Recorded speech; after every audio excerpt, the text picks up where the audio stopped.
What's up, YouTube? This is Peko, the premier partner that's being run along with the Serenial. The effects are that she gives her the combatant just straight up flat 8% attack boost, and then when a card of theirs moved from the graveyard to the hand, she gets a repair complete, which is this right here, the 10% damage boost up to a max of 3 stacks, so up to 30%. So she works in tandem perfectly with Serenial, because whenever you break with Serenial, all of her homing lasers in the graveyard moves back to her hand. So if you have like what 7, it moves 7 back into the hand, etc., etc. And all you need is 3 homing lasers for this to be completely stacked up. And also on the second part too, attack cards that are used against ravaged targets are increased by 15%. So when they're ravaged or broken, you just do 15% more damage to them. So in this case, she could be a universal combatant because breaking is just a part of the gameplay style, right? And whenever you break, you get that 50% boost. But obviously, it works well with characters who focuses around break, which would be Serenial.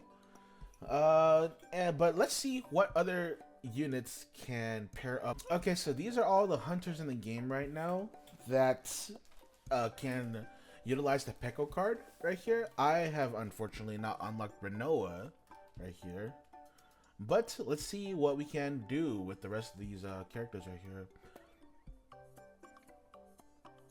Now Luke doesn't move cards to his hands, but he can break easily with the amounts of bullet generations that he has, and with this rapid fire card. So he can utilize the 15% the 15% damage boost plus the 8% bullet attacking.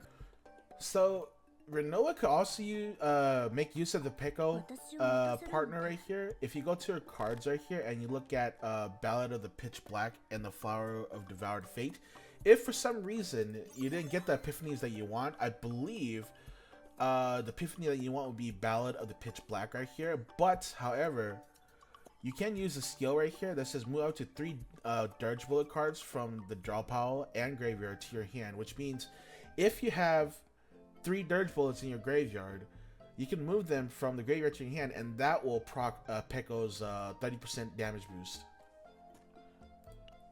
And also, along with that, there's the Flower of Devoured Fate right here. If you go to the Epiphany right here, and it says right here, grant retrieve to all Dirge Bullets in the hand. Let's say you have like 5 Dirge Bullets in your hand, or whatever, how many Dirge Bullets in your hand. You could use them, it'll go into the graveyard, it'll go from graveyard back to your hand. If you use your Dirge Bullet 3 times, it'll proc the Peko 30% damage boost to your your Renoa. And then after your 30% damage boost, you're just gonna have that for the rest of the turn. And you just keep on going and going and going with your Dirge Bullets. Let's see here. I have not played with Luke at all whatsoever, so I can't really have a say in the Luke thing. Although I did pull basically all of his special cards while trying to pull cards for all my other combatants. But yeah, those are the people who can utilize who can utilize Peko. But obviously Serenial is going to be the premier one. She just uses it so effortlessly, or utilizes Peko so effortlessly. I don't think that you need to pull specifically for Peko though, for Serenial, because Serenial's kit is just so loaded that she works with anything. But Peko is going to be her best partner. So if you do want to pull and want to get the best Serenial, you should definitely 100% pull for Peko to get the best Serenial. But other than that, have a good one.